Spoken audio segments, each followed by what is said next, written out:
आप है मेरे साथ में एक ऐसी खबर के साथ जिससे भारत की चिंता बढ़ना तय है। साथ ही साथ में आज हम दो खबरों पर चर्चा करेंगे, बांग्लादेश से रिलेटेड हैं। एक खबर है बांग्लादेश में पाकिस्तानी सेना के आने की और दूसरी खबर है बांग्लादेश पर रूस के भड़कने की। और रूस के भड़कने के साथ साथ भारत का क्या कनेक्शन है उसमें उसकी चर्चा की जाएगी। एक एक करके दोनों खबरों की चर्चाएं करेंगे, लेकिन सबसे पहले बांग्लादेश के बढ़ते हुए एक और कदम की, जो कि दुस्साहसी कदम है और निश्चित ही उसका उद्देश्य भारत से उस बदले को लेना होगा जिसके चलते इन्हें पाकिस्तान से तोड़कर एक अलग देश बना दिया गया था। क्योंकि पाकिस्तान में आज से 53 साल पुराना इस बात का जहर आज भी है कि जब पाकिस्तान से पूर्वी पाकिस्तान को तोड़कर बांग्लादेश बनाया गया था। संभवतया आज वही पूर्वी पाकिस्तान फिर से एक बार पुनः पाकिस्तान बनने का प्रयास कर रहा है। मैंने आपको अपने कई सेशंस में कई बार इस विषय पर चर्चा की है और मैंने ध्यान दिलाने का प्रयास किया है कि क्या बांग्लादेश और पाकिस्तान फिर एक होने का प्रयास कर रहे हैं।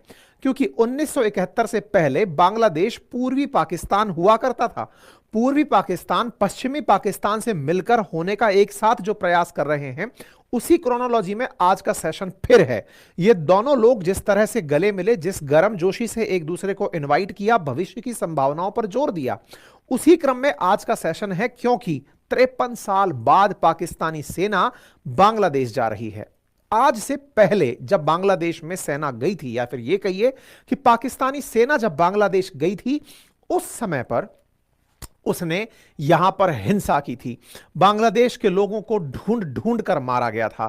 क्यों मारा गया था? क्योंकि शेख मुजीबुर रहमान ने यह डिमांड कर ली थी कि पाकिस्तान पर पूर्वी पाकिस्तान से चुना हुआ कोई व्यक्ति शासन क्यों नहीं कर सकता। लेकिन पश्चिमी पाकिस्तान, जो कि पंजाबी डोमिनेटेड है, जो पंजाब डोमिनेटेड, पंजाबी पाकिस्तान डोमिनेटेड पाकिस्तान है, उस पाकिस्तान ने पूर्वी पाकिस्तान या बंगाली मुसलमानों को इसलिए मारा क्योंकि तुम दिखने में भद्दे हो, छोटे हो, तुम हमारे साथ बैठने योग्य नहीं हो, तुम दोयम दर्जे के हो, इसलिए इनके साथ प्रताड़ना की।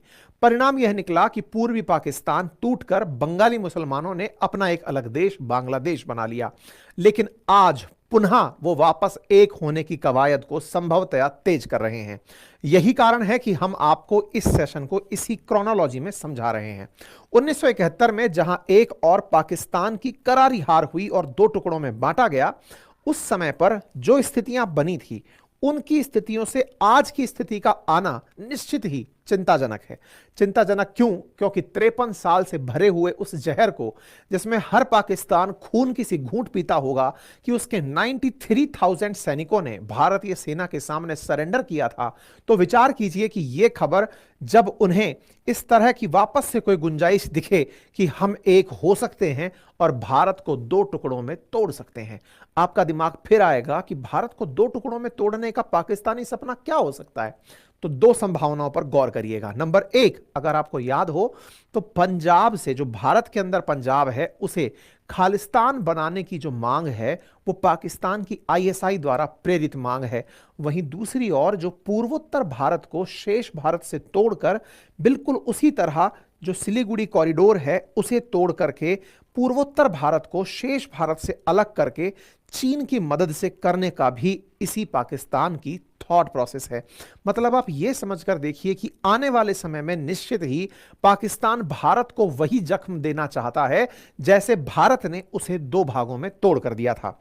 इसी क्रोनोलॉजी में घटना कुछ इस प्रकार से है कि पाकिस्तानी सेना के एक मेजर जनरल रैंक के अधिकारी अपनी स्पेशल टीम लेकर बांग्लादेश की आर्मी को ट्रेनिंग देने आ रहे हैं और यह ट्रेनिंग मेमन शाही नामक जो कैंट है उसमें होगी और यह ट्रेनिंग फरवरी के अंदर शुरू होगी।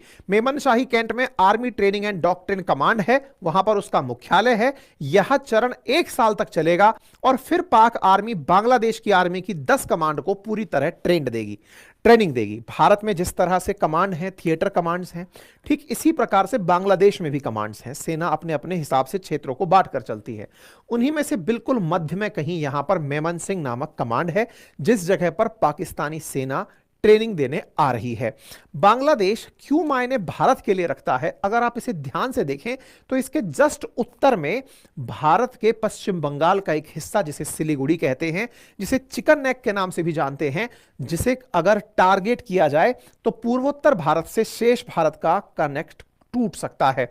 अगर 53 साल बाद पाकिस्तानी सेना यहां आ रही है और बांग्लादेशियों के अंदर भारत के खिलाफ जो जहर भरा गया है, अगर ये उन्मादी सेना या फिर दुस्साहसी प्रयास इस तरह से हो कि भारत के साथ इस तरह का व्यवहार हो जैसे भारत ने पाकिस्तान के साथ किया था, तो यह भारत के लिए एक निश्चित ही चिंता का विषय है। अब ट्रेनिंग देने कौन आ रहा है? तो ट्रेनिंग देने के लिए पाकिस्तानी आर्मी का joint chief of staff committee का चेयरमैन जनरल शाहिर शमशान मिर्जा देने आ रहा है। इसने ये प्रस्ताव इन्हें नवंबर में भेजा था। अब इस मिर्जा की आप तस्वीरें देख लीजिए। ये मिर्जा रहा इनके प्रधानमंत्री के साथ। ये जब पहली बार पाकिस्तान की सेना में इस रैंक पर पहुंचा था, तब कहा गया था कि ये जो यहां का जनरल आसिम मुनीर है, उसकी जगह लेने की ताकत रखता है। अब सवाल बनता है कि इस व्यक्ति ने प्रस्ताव किसे भेजा था? तो इसने बांग्लादेश के आर्मी चीफ जनरल वकार उज जमान को नवंबर में प्रस्ताव भेजा था कि अगर आप चाहो तो मैं आपकी सेना को ट्रेनिंग देने आ सकता हूं। तो जनरल शाहिर शमशान मिर्जा बांग्लादेश के अंदर जो आर्मी चीफ जनरल वकार उज जमान है, उनको मैसेज करके अब ट्रेनिंग देने की बात कर रहे हैं। अब ये जनरल वकार उज जमान है कौन, ये जान लीजिए। आप जानकर के आश्चर्य करेंगे और इस बात को और गहराई से समझेंगे कि घर का भेदी लंका ढहा है। संभवतया यह कथन सही है। अब आप पूछेंगे वो कैसे? ये जो जनरल वकार उज जमान है, ये शेख हसीना का जीजा है। इसकी जो वाइफ है वो शेख हसीना के चाचा की बेटी है। शेख हसीना ने ही इसे बांग्लादेश के अंदर जनरल रैंक तक पहुंचाने में मदद की थी। आज यही व्यक्ति बांग्लादेश से शेख हसीना को भगाने वालों में सबसे ऊपर रहा और आज जो बांग्लादेश के हालात बिगड़े हैं उसमें कहीं ना कहीं यही व्यक्ति पीछे खड़ा हुआ है। यही वो आर्मी चीफ है जिसने शेख हसीना के भागते ही देश को संबोधित किया था कि बांग्लादेश से शेख हसीना जा चुकी हैं। भीड़ को उकसावा देने का काम यही किया था। इसीलिए खबरों में 5 अगस्त को ही छपना शुरू हो गया था कि कौन है आर्मी चीफ वकार उज जमान जिसने शेख हसीना की फ्लाइट के तुरंत बाद लोगों को मैसेज किया है। शेख हसीना से इनका कनेक्शन उजागर हुआ और पता चला कि शेख हसीना ने ही इन्हें चीफ ऑफ आर्मी स्टाफ 11 जून को चुना था और ये अपने पद पर 23 जून को इन्होंने पद को संभाल लिया था और इस प्रकार से शेख हसीना की प्रेजेंस में इन्हें यह पद दिया गया था। आप विचार कीजिए कि शेख हसीना निकलती हैं और यह व्यक्ति मोहम्मद यूनुस के कंधे पर पिस्तौल लगाकर चला देता है और उधर पाकिस्तान से हाथ मिलाने की तरफ आगे बढ़ लेता है। आप अगर और गौर करें तो आप पाएंगे कि इस पूरी घटनाक्रम के पीछे कहीं ना कहीं पाकिस्तानी खुफिया एजेंसी आईएसआई का हाथ है। खबरों पर अगर आप गौर करें तो 5 अगस्त 24 में शेख हसीना भागी हैं और 6 अगस्त 2024 को खबर आती है कि बांग्लादेश में जो प्रोटेस्ट हो रहे हैं उसके पीछे पाकिस्तानी खुफिया एजेंसी आईएसआई का और चाइना का हाथ है, जो कि इस तरह से पूरे काम के लिए उन्हें पहले ट्रेनिंग दिए थे। अब इस काम को करने में बकायदा एक आईसीएस नामक ग्रुप बनाया गया जो कि जमात ए इस्लामी का स्टूडेंट विंग है। जमात ए इस्लामी बांग्लादेश के अंदर एक रेडिकल ग्रुप है या फिर यह कहिए कि कट्टरपंथी ग्रुप है जो भारत के खिलाफ नफरत रखता है और उसी के ही स्टूडेंट विंग ने इस पूरे खेले को अंजाम दिया है। इसीलिए खबर बनी थी कि पाकिस्तान की जो खुफिया एजेंसी है वही बांग्लादेश के अनरेस्ट को हवा दे रही है। ऐसा शेख हसीना के बेटे ने भी 5 अगस्त के 2 दिन बाद ही 8 अगस्त को क्लेम कर दिया था। आप अंदाजा इस बात से लगा सकते हैं कि जैसे जैसे यह सब काम हुआ, बांग्लादेश में आईएसआई का प्रभुत्व बढ़ने लगा। दिसंबर में 5 दिन पहले की ही खबर है कि बांग्लादेश के अंदर रोहिंग्या मुसलमानों को भी आईएसआई के द्वारा ट्रेनिंग दी जा रही है। बकायदा 50 रोहिंग्याओं को 75 कैडर के अंदर इस्लामिक टेररिस्ट आउटफिट बनाने की ट्रेनिंग पर्टिकुलर इस क्षेत्र में चिटागोंग क्षेत्र के अंदर दी जा रही है। रोहिंग्या कौन है? जो म्यांमार से बौद्धों के द्वारा भगाए गए मुसलमान हैं, जो कॉक्स बाजार के आसपास आकर बस गए थे, लेकिन वहां से इन्फिल्ट्रेट करते हुए भारत में आए और भारत में बढ़ते हुए रोहिंग्याओं के विरोध के चलते उन्हें उकसाया जा रहा है कि भारत में तुम्हारे खिलाफ इतनी नफरत है, तुम उसके खिलाफ कुछ करते क्यों नहीं। और आईएसआई उन्हें भड़काकर भारत में आतंकी घटनाओं के लिए ट्रेनिंग दे रहा है। जिस तरह पाकिस्तान ने अफगानिस्तान में आए हुए तालिबान को भारत के खिलाफ भड़काने का प्रयास किया था, वो तो तालिबान भड़का नहीं, इसलिए भारत को अफगानिस्तान से कोई थ्रेट नहीं आई, लेकिन बांग्लादेश में रोहिंग्याओं को भड़का करके ये आतंकी आउटफिट बनाकर और भारत के पूर्वोत्तर क्षेत्रों में आतंकी घटनाओं को अंजाम देने के लिए प्रयास कर रहा है। भारत क्या कर रहा है, बांग्लादेश में इस तरह की सारी सरगर्मी चीजें जो चल रही हैं, इससे निपटने के लिए हम कुछ कर रहे हैं या नहीं। यदि इतनी ही गंभीर विषय है, यदि यहां पर हमारे लिए भी यह बात चिंता की है कि किस तरह से सिलीगुड़ी कॉरिडोर भारत के एक तरफ नेपाल से बॉर्डर रखता है, एक तरफ भूटान से और एक तरफ बांग्लादेश से, तो हम इससे चुनौती को निपटने के लिए क्या कर रहे हैं। आपको याद होगा कि भूटान के ही क्षेत्र में डोकलाम था और डोकलाम में चाइना वालों ने एंट्री मारी थी, तो भारतीय सेना भूटान की तरफ से यहां प्रोटेस्ट करने पहुंची थी कि हम आपको यहां पर नहीं आने देंगे। यानी भारत यहां अत्यधिक संवेदनशील है। और मैं आपको याद दिला दूं कि हमारे अर्धसैनिक बलों में एसएसबी सशस्त्र सीमा बल नेपाल और भूटान के साथ जो बॉर्डर की सिक्योरिटी करते हैं वो गृह मंत्रालय के अधीन आते हैं। उनकी जिम्मेदारी है नेपाल भूटान बॉर्डर पर सिक्योरिटी रखना, वहीं बीएसएफ की जिम्मेदारी है बांग्लादेश बॉर्डर की जिम्मेदारी रखना। यानी कि ये ऑलरेडी भारत के द्वारा बहुत ज्यादा सिक्योर्ड एरिया है। और हाल ही में इसी सिलीगुड़ी कॉरिडोर में इस प्रकार की टेंशंस को देखते हुए भारत की तरफ से भारत के रक्षा मंत्री प्रॉपर यहां पर पहुंचे हैं और पहुंच करके यहां पर उन्होंने अपनी तरफ से पूरी कवायद की है जांचने की। अभी उसकी भी हम आपको न्यूज कटिंग्स दिखाएंगे। इसी के साथ साथ एक चीज और यहां पर हेडलाइन बनती है आज से 4 दिन पहले की, जब बांग्लादेश के अंदर टेरर ग्रुप्स स्लीपर सेल बनकर के सिलीगुड़ी कॉरिडोर को टारगेट करने का प्रयास कर रहे हैं। यह न्यूज वेस्ट बंगाल पुलिस के द्वारा हाईलाइट की जाती है। यानी कि वेस्ट बंगाल जो कि सिलीगुड़ी कॉरिडोर को होल्ड करता है, इसकी पुलिस ने यह कॉरिडोर के अंदर न्यूज पाई है कि बांग्लादेश ट्राई कर रहा है इस क्षेत्र के अंदर स्लीपर सेल्स को एक्टिवेट करने की। यानी वो लोग जो कि छुपकर वार करते हैं, जिन्हें पहचानना बड़ा मुश्किल होता है, केवल एक ऑर्डर पर ही काम करने निकलते हैं, वैसे कहीं दिखाई नहीं देते, वो आम वेशभूषा में ही घूम रहे होते हैं। ऐसी न्यूज बांग्लादेश के खिलाफ भारत के पश्चिम बंगाल की पुलिस ने रिपोर्ट की है। और तो और इस रिपोर्ट के साथ एक चिंता और बढ़ती है, और वो ये है कि जहां एक और पाकिस्तान की आईएसआई सिलीगुड़ी कॉरिडोर को टारगेट कर रही है कि एक बार हम अगर यहां पर हमला करके तैयार हो गए तो इस रास्ते को कट करके हम पूर्वोत्तर भारत को शेष भारत से अलग कर सकते हैं और भारत से बदला ले सकते हैं। कौन सा बदला? जैसे पाकिस्तान को भारत ने 2 टुकड़ों में तोड़ा था, हम भारत को 2 टुकड़ों में तोड़ सकते हैं। इस पाकिस्तानी मंशा को हवा कौन दे रहा है? तो आईएसआई दे रहा है, और बांग्लादेश इस समय पूरी सपोर्ट में है। इस चिंता को और गहराई से भी जाना जाए तो आपको यह समझ में आएगा कि 19 नवंबर को पाकिस्तान से चला हुआ एक मालवाहक जहाज बांग्लादेश पहुंचता है। उस माल जहाज में क्या था, इसके लेकर के कयास लगाए जा रहे हैं कि सामान आया था, लेकिन आर्म एम्यूनिशन आए हों, इससे आप इनकार नहीं कर सकते। वहीं दूसरी और एक बात और समझें, यह घटना बहुत रेयर घटना थी कि पाकिस्तान से असलहा आया हो 19 नवंबर की। अब इस घटना को और देखें, परसों यानी 23 दिसंबर के दिन फिर से एक कार्गो यहां पर पहुंचा है बांग्लादेश के अंदर। पाकिस्तान के सामान का आना यह दर्शाता है कि कहीं कुछ ऐसा तो नहीं हो रहा है जिसमें भारत की कूटनीति फेल हो रही है। भारत इतने बड़े परिवर्तन को देख क्यों नहीं पाया?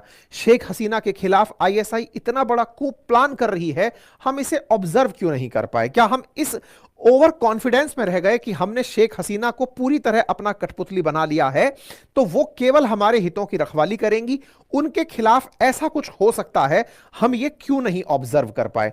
क्या यह भारत की कूटनीतिक हार है, कूटनीतिक फेलियर है, या फिर जब आप अत्यधिक धागे खींच लेते हैं, जैसे शेख हसीना पर भारत का जो अत्यधिक नियंत्रण था यह उसके बाद होना लाजमी ही था, क्योंकि अल्टीमेटली क्योंकि बांग्लादेश को यह लगने लगा था कि हम पर शासन कर ही भारत रहा है। खैर जो भी है, फिलहाल के लिए यहां पर दूसरा कार्गो पहुंचा है और इस पर हम लोग नजर बनाए हुए हैं। साथ ही साथ यहां पर और तरह की चिंताएं भी बनती हैं, जैसे श्रीलंका ने लास्ट टाइम अपने यहां पर, बांग्लादेश ने भी और श्रीलंका ने भी, दोनों ने ही चाइनीज जहाजों को रुकने नहीं दिया था। ऐसे में क्या अब चाइनीज भी यहां पर अपने आप को डॉक करने आ जाएंगे? मतलब क्या बांग्लादेश इतना हॉस्टाइल हो जाएगा कि भारत के पूर्वोत्तर के लिए खतरा हो जाएगा? इस स्थिति से निपटने के लिए हम क्या कर रहे हैं? तो नंबर 1, 20 दिसंबर को ही भारत की तरफ से गृह मंत्री एसएसबी की प्रेजेंस को चेक करने के लिए सिलीगुड़ी कॉरिडोर गए। मतलब हम भी ऑलरेडी इस बात पर आगे तैयारी कर कर चल रहे हैं कि अगर कोई ऐसी स्थिति बनती है तो हम उस पूरे सिलीगुड़ी कॉरिडोर पर नजर गड़ाए हुए हैं, नंबर 1।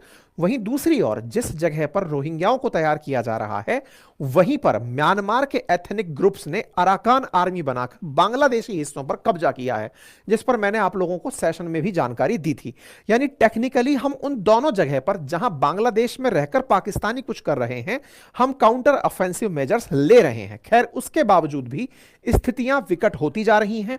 समझना होगा कि क्या बांग्लादेश को भारत काउंटर कर पाएगा।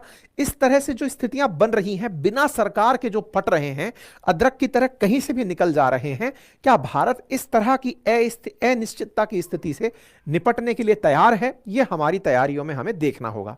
वहीं दूसरी ओर बांग्लादेश से जुड़ी एक और खबर भी है, और वो खबर है रूस से जुड़ी हुई। रूस का बांग्लादेश से रूसना न्यूज बनी हुई है। क्यों?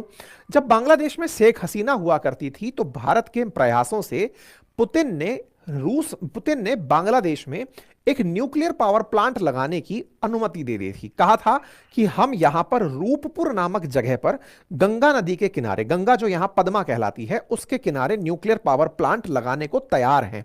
बाकायदा रूस बांग्लादेश में लगभग $12.5 बिलियन के इन्वेस्टमेंट के लिए तैयार हुआ। इससे बांग्लादेश का पहला न्यूक्लियर एनर्जी पावर प्लांट लगना तय हुआ। बांग्लादेश में ये जो पावर प्लांट आपको दिख रहा है, ये न्यूक्लियर एनर्जी से लगभग 1.5 करोड़ बांग्लादेशी घरों को बिजली पहुंचाने में सक्षम करता। इस काम के लिए पूरी तरह से रूस इनको सहायता दे रहा था। खबर बनती है बांग्लादेश रशिया ने $12.5 बिलियन का रूपपुर पावर प्लांट डील किया 2015 के अंदर। 2015 में जब यह डील हुई, इसका तहत यह समझौता हुआ कि इस रूपपुर पावर प्लांट को बनाने में भारत भी बांग्लादेश की मदद करेगा। जहां 85% तक रूस यहां लगा हुआ है, वहीं 15% भारत का भी कंट्रीब्यूशन होगा। और कुछ इस प्रकार से यह रूप लेने लगा। 2015 से बनकर के तैयार होने लगा यह रूपपुर पावर प्लांट जो आपको इस समय दिख रहा है। यह पद्मा नदी के किनारे पर है। यह 2400 मेगावाट बिजली उत्पादन की क्षमता रखता था और 2 रिएक्टर लगाकर यह काम करने वाला था। और इसी काम में 2018 में भारत की भी एंट्री हुई, क्योंकि भारत के ही संयुक्त प्रयासों से रूस बांग्लादेश के अंदर यह रिएक्टर लगाने को तैयार हुआ था। बकायदा 2023 में रूस ने बकायदा इसमें जो यूरेनियम डलता है वो डिलीवर भी कर दिया। तमाम युद्धों के दौरान, मतलब अमेरिकी प्रयास थे कि रूस का सामान यहां ना पहुंचे, लेकिन फिर भी रूस यहां पर अपना यूरेनियम पहुंचाने में कामयाब हुआ था। शेख हसीना के रहते ये सारे काम हो गए थे। लेकिन अब जब शेख हसीना चली गई हैं और मोहम्मद यूनुस यहां पर हैं, तो देखो $12.5 बिलियन अगर रूस ने इन्वेस्ट किए हैं, तो वो इसका ब्याज मांगता है कि भाई मैंने इतना मूलधन लगा दिया है तो मुझे इस पे इंटरेस्ट चाहिए। तो रूस ने इनसे $650 मिलियन इंटरेस्ट मांगना शुरू किया है कि $12.5 बिलियन मेरा इन्वेस्टमेंट हो चुका है, इंटरेस्ट और पेमेंट करो मुझे प्रिंसिपल अमाउंट। 2027 से प्रिंसिपल पे करना शुरू कर देना, अभी मेरा $650 मिलियन ब्याज देना शुरू करो, और उस ब्याज की चुकताई या तो अमेरिकी डॉलर में करो या चाइनीज युआन में करो, और वो पैसा चाइना की बैंक में जमा कराओ। ये रूस ने इनसे मांगा है, लेकिन इनके पास में इसका देने का कोई झमेला है नहीं, क्योंकि ये तो केवल अभी इस बात को ही नहीं समझ पा रहे हैं कि देश कैसे चलाना है। ऐसे में इनको डेडलाइन दी गई कि आप पैसा चुकाना शुरू करिए, लेकिन इन्होंने पैसा चुकाने की जगह और खेला खेलना शुरू कर दिया। क्या खेला शुरू कर दिया? इन्होंने बकायदा जांच बिठा दी इस बात पर कि रूपपुर पावर प्लांट में बांग्लादेश की शेख हसीना ने $5 बिलियन का घपला किया है, और उस घपले में बांग्लादेश के प्रधानमंत्री तो शामिल थी ही, उनके बेटे भी शामिल थे। इस बात से रूस जो है वो तिलमिला गया है। उसका कहना है कि हमारी रूस की एजेंसी है रोसाटम, जैसे हमारे यहां पर बाहर बार्क काम करती है, भाभा एटॉमिक रिसर्च इंस्टीट्यूट, ऐसे ही रूस के अंदर रूस का एटम रोसाटम वो काम करती है, और वो इस तरह के कार्य को अंजाम देती है बहुत खुलेपन से। तो वो भड़क गए हैं कि भाई हमने इतना पारदर्शी तरीके से इन्वेस्टमेंट किया है कि तुम बाहर का ऑडिटर भी बुलाकर चेक कर लो, इन्वेस्टमेंट के अमाउंट का पता लगा लो। तुम इस तरह का क्लेम करके इस जिम्मेदारी से नहीं बच सकते कि पैसा नहीं चुकाना है। इस बात पर रशिया भड़का हुआ है कि पैसा चुकाओ और ये नाटकबाजी बाद में करते रहना। अब देखना होगा कि पुतिन इस विषय पर क्या रिएक्शन देते हैं। खैर, फिलहाल के लिए आपको इस विषय पर क्या लगता है और आपको भारत को लेकर कितनी चिंताएं दिमाग में आती हैं, जरूर कमेंट बॉक्स में लिखिएगा। क्या आप भी इस विषय से वास्ता रखते हैं कि अगर सिलीगुड़ी कॉरिडोर पर कहीं ना कहीं से बांग्लादेश की तरफ से पाकिस्तान ने कुछ ऐसा दुस्साहस करने का प्रयास किया, तो हम कितने तैयार हैं और हमें क्या करना चाहिए? अपनी राय जरूर कमेंट बॉक्स में लिखें। फिलहाल के लिए इतना ही। और हां, आप में से जो भी साथी